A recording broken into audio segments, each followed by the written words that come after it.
Hello everybody and welcome to Sunday's regular edition of Wardy's Waffle. Well, guess what? We've had another wet week. Apart from Monday, which was a decent day, we've had rain every day since. And you can see by these rainfall figures here that we've had over 30 millimetres in the last week and the land is just saturated. Anyway, what have we got for you this week? Well, on Wednesday's edition of the waffle, I didn't put in drilling of sugar beet, which we actually managed to do last Sunday. So I've got some clips of this, and we managed to get 90 acres of sugar beet in last Sunday. And so we've got quite a lot of features of that and showing you the direct drill contractor's machine we have in to do that. And I'll explain a little bit more about the neonic seed in another update in a week's time when we hopefully can get our HEATHLAND sugar beet in. So that's in this week's update on the planting of a sugar beet on the light land. And also we calibrated the Weighbridge behind me just around the corner here this week. Just one more thing, remember I said last week's update that we were going to be exchanging or swapping the beans for oats. We've actually decided against that. Ruben, Tom and myself had a good discussion this week, and we've actually sort of, looking back at records, realised that when we have wheat after beans, we actually get a tonne a hectare yield increase compared to wheat after oats, even though oats are a break crop. So, and the other benefit of that is we can put less nitrogen on the winter wheat after beans because the beans leave nitrogen behind, whereas the oats don't, or don't leave so much. And also, what other benefit? Cultivations. It's actually cheaper to establish wheat after beans than it is wheat after oats. Because the oats leave so much straw, it's very fluffy, it's difficult to incorporate and chop. We actually have to incorporate it with the solo, or we decided that's what we're doing, instead of doing anything else. Baling isn't an option because you have to leave the straw for so long, and because this spring we're going to be getting the crops in the ground so late, we're going to be very late to harvest, and that it will still be the problem with the beans. It's going to be probably the end of September before we harvest the beans, if we can get them in the next week to 10 days. We still think it's the best option, so we'll see where we go. So we're going to stick with beans. Anyway, that's it from me now, and let's get on to this week's update. Hope you enjoy it. Please click subscribe. It doesn't cost you anything to subscribe to this channel, so thank you very much if you do, and click like if you like it, and if you make it to the end, we'll see you then. It's Sunday morning. You can just see it's a bit misty. We're just going to start sugar beet drilling after Tom got the soloing all finished, and after we had that breakdown and that repair to do, so we've got that done. So just going to put the beet seed in the van now, and then take it all up there, and then we'll explain about the seed when we get it in the drill. It's the sugar beet seed in the van with Nala and Frankie. And there's enough sugar beet seed there for about 89 acres. That's what we've got on the light land. So what's that, 36 hectares all round about. And then I've got tape measure for checking the seed depth, knife obviously, because, oh sorry Frankie, knife for exposing the seed and checking that. And then I've got British Sugar always gives a handbook every year, and actually this is a KWS one looking at this, but it gives the variety strengths and plant spacing and things. And then this is a BBRO, which is a British Beet Research Organisation, and this is a few tips and gives some calculations on plant counts, how wide apart we need the seed, depends what row width we're on, depends what seed bed conditions we're on. There's percentage on the left of the plant. So this is the drill we've got coming. Got a contractor from Nottinghamshire, had Plowrights come. This is an 18 row Vardastat tempo precision drill. In various parts of it, you see a different press wheel at the front. This is a bit of a row cleaner there that clears trash and clods out the way as well. And then you've got your seed, goes in between the discs there. We'll have a look when it's folded up better. And these are press wheels that firm either side of the seed. So these are the boxes that Ed's putting in. It's called a unit. One box we know as a unit. So the seed, that's an empty hopper. So the seed's metered out, little hole in the bottom. There's the colour of the seed. So the seed rate we're allowed, because this is neonic treated seed, or neonicotinoid, the full word, which has got the chemical on that some people say harms bees. which in sugar beet it doesn't really anywhere, because sugar beet's not a non-flowering crop. Anyway, we're only allowed to put 1.15 units per acre, so that's one of these boxes, 1.15 boxes per hectare, not an acre, per hectare, that's right. So that's the seed, so one of those will produce one sugar beet plant. So we've got enough seed here to drill nearly all the beet we've got up here on the light land, which is just under 90 acres. The big hopper here, you can put fertiliser on with this as well if you want, but we're not doing, because we've put it all on, as you've seen, with sewage sludge and potash and salt before. So we're going straight into this field. It looks a little bit on the rough side actually when you look at it now, but this drill does put it in well. A few clods about, but it'll be okay. We'll just put it in a bit deeper, just to make sure the seed's all covered. And obviously with neonic treated seed, we need to have it covered, make sure it is properly covered and under the ground. So yeah, these rows are 20 inches apart, or 50 centimetres, and this particular field here won't be harvested till the end of the year, till January probably. Anyway, we'll get cracking with it and just have a look at it and see it running. This is a hopper with the fertiliser and the meeting units down there and there.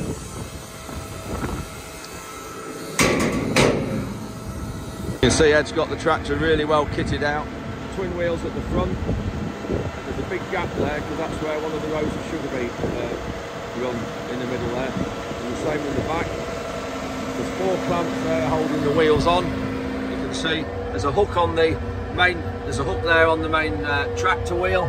You can see there, and then there's a clamp there on the dual wheel. And that's the same. So there's 4 on the front and there's 6 on the wheel on the outside. These, I think these are VF Variflex, the BKT. Maybe that one's not, I can't see on the side. The front one is VF 380, 85, 38 size on the front, and the back is 380, 90 by 54 on the back. And then of course on the drill there's twin wheels on the planter as well. Really does cracking job. Leave minimal wheels.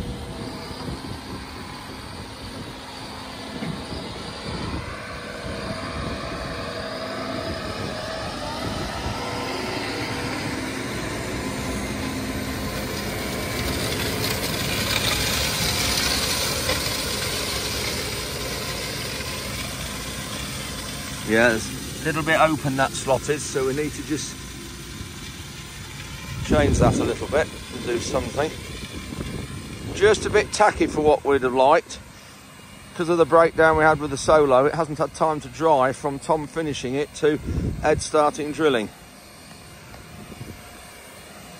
Ed's just lifted the drill up because we're just going to alter those back press wheels, because they're meant to squeeze here and squeeze the saw together, just filling those slots, and they're not quite doing it enough, so Ed's just going to change those, which changes the angle of them.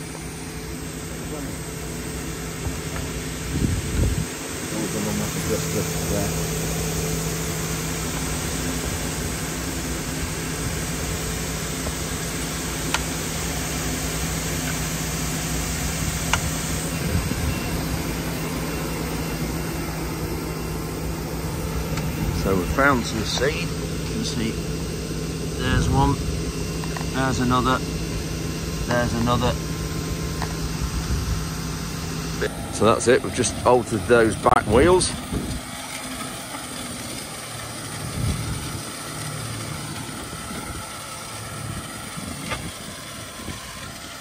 That's better. You can see there, it's just squeezed, there's a little bit of loose soil, and it just brings a bit of soil up over the road. You can just see it's left that a little bit ridged, which has covered the seed better.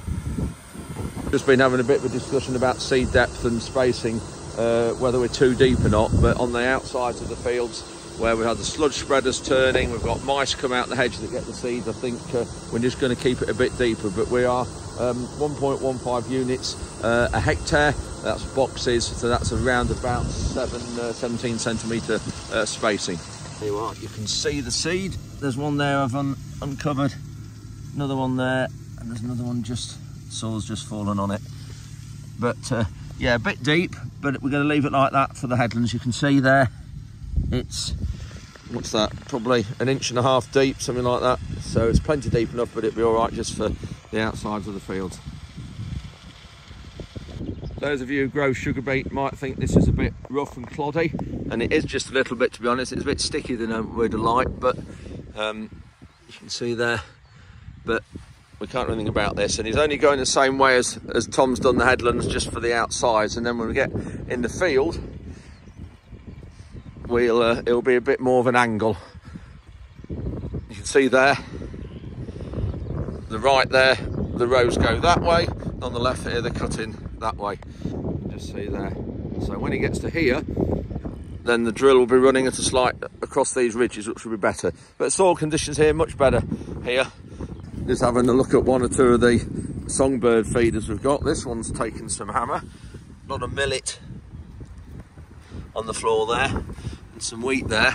You can see this is where they sit on. There's rape in there as well. We mix it all up. You can see there. I won't take the lid off. I can't do it single-handedly. But anyway, yeah, we've got quite a lot of these dotted around the farm, and you can just hear the songbirds in here, and it's great for feeding the birds. And obviously that's lit on the floor there. Pheasants, partridges, pigeons, crows, rooks, anything like that, and deer will have that. I've just come to see how Ed's getting on, and I see there's one unit up here raised. I'll just show you what that's for, like that. And that's lifted up, you can see different to the others. That's because that's the tramline one. You can put tram lines in with this machine, so that won't sow any seeds in the ground in that one row. So drilling's going well. So that's the one we've just seen that's tram lining on the left there, that one that's up.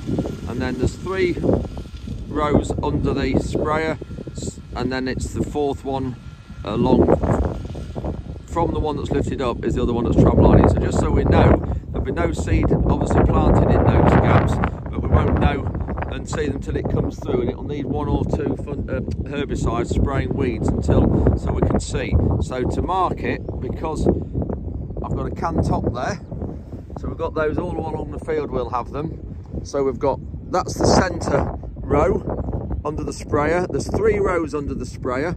So there's 1, 2, 3.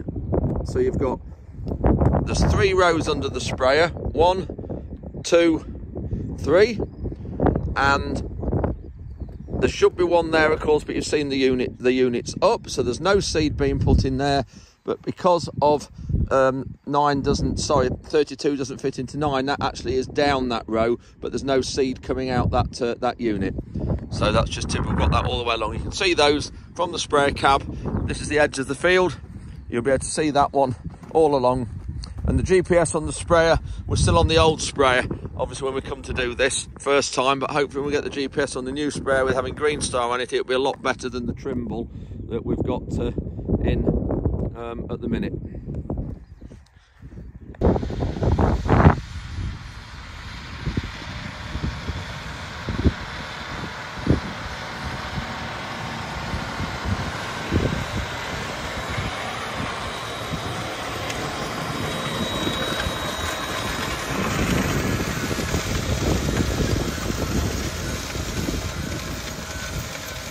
I'm in the cab now with Ed, just about to turn at the end.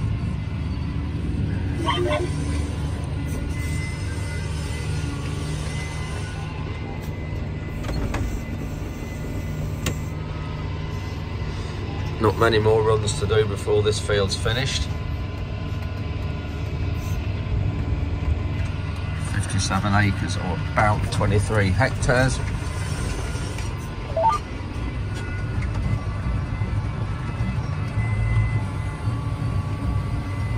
Just dropping the units in the ground.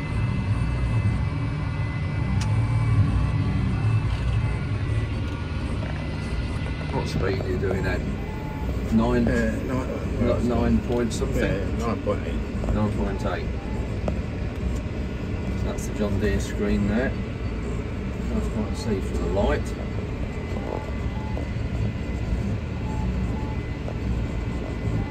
And then that's the iPad for the drill.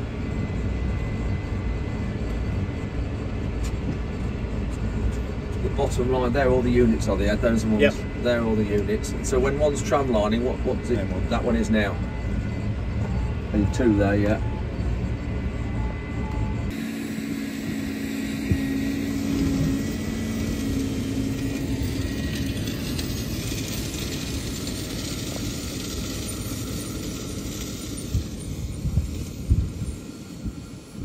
Really impressive drill.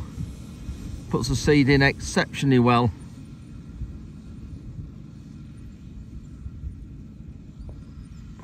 Now, you've just seen we're into the gorings, as we call them. Different areas in the country, different countries call these orchid-shaped areas differently. But you can see now, so down here, this is the edge down there of where the outsides have been planted. So from there all the way that way has been seeded, but of course we're overlapping here because of the width of the machine. But because of the GPS on the machine and the technology that there is available now, all these rows here, even though they're in the soil, they're not putting seed in the ground. So just looking here, this is the last row just there. That is the last row when he went round the outsides of the field. But then here, there is the last row now, what he's just done going up. So, to just go back, the 2 rows meet somewhere here. So that is where the seed will have started just now, going that way. So that all this area here won't be double planted. I'll show you when it comes through in a few weeks' time. You'll see really, really clever technology. And of course, the other thing with this means that you're saving on seed, because this seed is really expensive. I can't just remember the price of it, but it's something like, I think, 280, 300 pounds for 1 box of seed. Apologise if the wind's just interfering with this, but it's nearly 300 pounds for 1 unit, 1 box of seed. So every seed we can save, of course, it's better for us cost-wise. So that unit there, that's the one that runs the iPad and the Nala and the iPad and the units and switches them on and off. And then the one on the top there, that's the John Deere one that runs the steering. So if you're on a hillside, of course, because it's a trail drill, it will hang down compared to the tractor. So it then alters the tractor, so it keeps the drill right. So that's why you've got one on the back there, and obviously there's one you can just see at the front there on the front of the tractor as well. This is his last round. Ed was just saying he's normally does about 3,500 acres, and up to now he's done 300. That is all because of the spring. This is a sugar beet, this is, and normally by now he would be on about probably 75–80% of the crop would be in the ground. But as you say, looking at the minute, we're only about 10% he's got in. So I'm really pleased that we've managed to get this in. So now this is Sunday night, and we've got the oats in that you saw in the last video. We've got the oats planted, and they're all in the ground after last year's sugar beet. And then we've got nearly 90 acres, 85 acres of sugar beet on the light land in the ground, and we've got all the heavy land left to do. So it's a bit worrying and concerning with the weather and the forecast for this next week. I don't think we're going to get anything done this next week.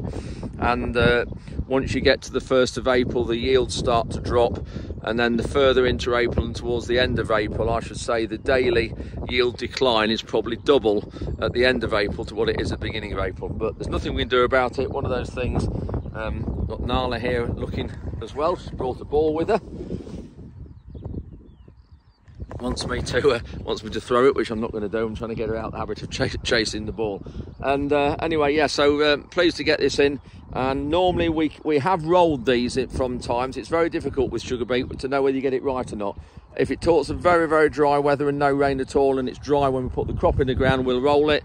And but at the minute, because there's so much moisture underneath and it talks of rain this week, we're not going to roll it now. And if we roll it, it actually caps it. We have known it before, where when you say it caps it, it seals it.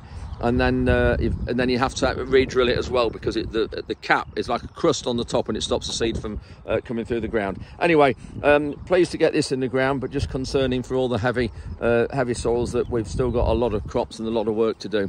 We've got done, and this is the field right next to the house where I'm living at the minute.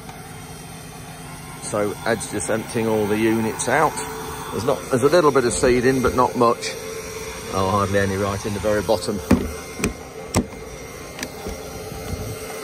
You can just see a little bit there, but not a lot. So Ed's just emptying that out.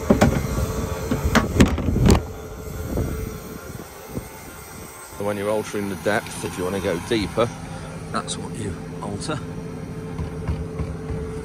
And that puts, you can just see there the leading disc, that puts that a bit deeper.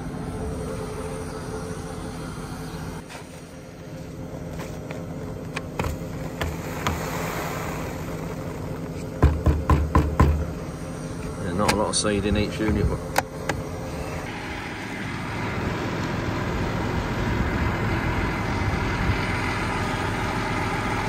so that's it, seed all emptied. The head's now folding up. Fairly impressive drill. That's it, and it splits in half, folds down the middle, either side of the hopper.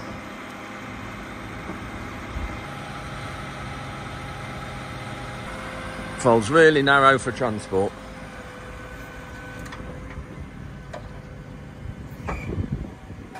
Then drop it on the stops. You can just see there, it drops on those stops. Just near the top of the hopper there. That's obviously strengthened for it. There you go, I can see each unit now when it's folded up. See, that's where the seed comes out between there. There's row cleaners. And then that's where the fertiliser will come out if you had any fertiliser. Little press wheel there, that one that just presses the seed in, make sure it's into moisture.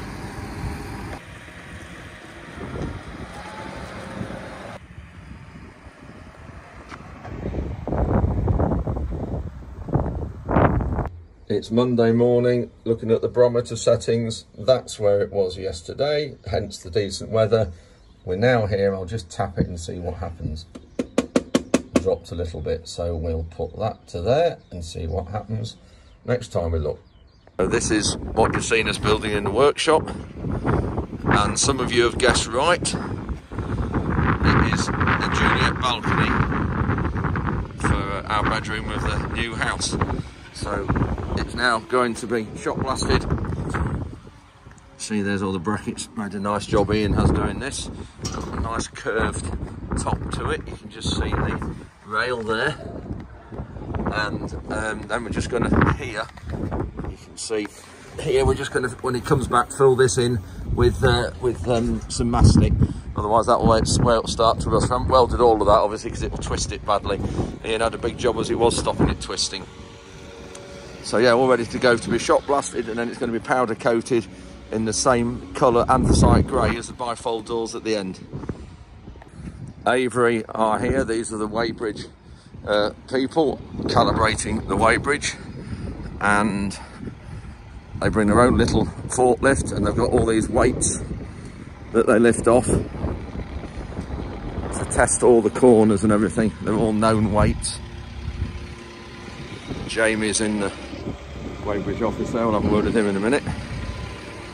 So they put all these weights on to check it, and then whether Jamie's been, I think he's been actually underneath here. You do lift those up and go underneath to check the cells.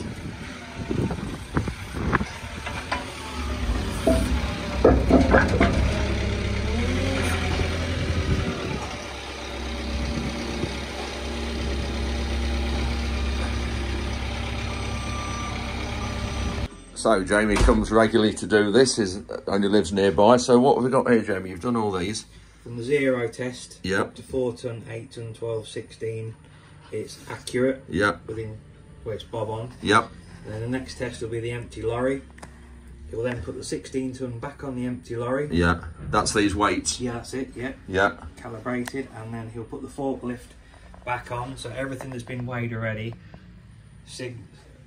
on its own, will be weighed all in one to get the full capacity. So that's the lorry and the weights on the forklift? That's everything, yeah. Yeah, and you know what they weigh? They're all obviously they're all thereabouts at the minute. Should be 46, 47 tonne. Depending on fuel. Depending on fuel, yeah, and what he's got in the cab. Yeah, but, yeah, brilliant. Yeah. And then you came yesterday, lifted up the hatches and serviced it, and everything was all right with that? Full service, everything was greased, everything was working perfectly. Great, good, thank you. Just putting the lorry on now.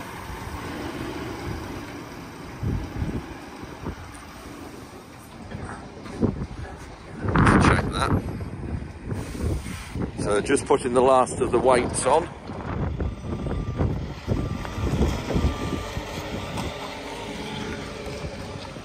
We've got the rest on the lorry. We'll just see that weight up on the Weighbridge there, so it's 36.88 tonnes at the minute.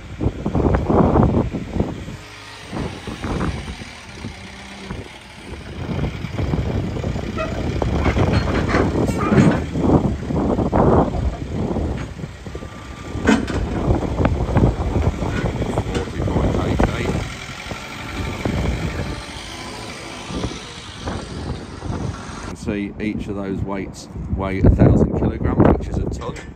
So that's the length of them from there to there, and there's 16 of them on that bed, so there's 16 tonnes just in those weights. And then they're going to put the forklift on now, and that will be taking that weighbridge up to capacity, more or less.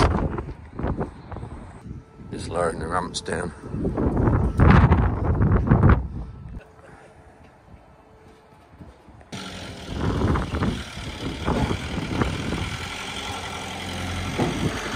Go. 46.4 tonnes, that is 46,000 kilograms.